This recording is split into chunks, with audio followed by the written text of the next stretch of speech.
హైదరాబాద్ శివారు పారిశ్రామిక వాడలోని సిగాచి పరిశ్రమలో జరిగిన పేలుడు ఘటన అత్యంత ఘోర ప్రమాదాల్లో ఒకటి. ఎంతటి ఘోరమంటే 10 మందికి పైగా కనిపించకుండా పోయారు.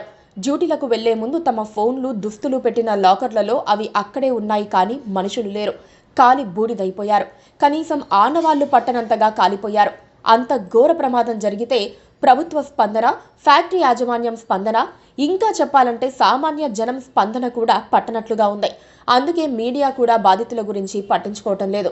సిగాచిలో జరిగింది చిన్న ప్రమాదం కాదు, కానీ ప్రభుత్వం మాత్రం ఆ ప్రమాద స్థాయిలో స్పందించలేదు. అది ప్రైవేటు పరిశ్రమే కావచ్చు, కానీ అందులో వందల ప్రాణాలు రిస్కులో ఉన్నాయి. అయినా ప్రభుత్వ స్పందన అనుకున్నంత స్థాయిలో లేదు.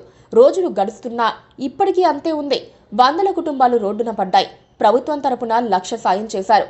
ఆర్థిక సాయం పక్కన పెడితే ఇతర విషయాల్లో అయినా బాధితులకు ఎప్పటికప్పుడు సమాచారం అందిస్తూ ధైర్యం చెప్పాల్సిన బాధ్యతను కూడా సరిగ్గా నిర్వహించలేకపోయారన్న విమర్శలున్నాయి.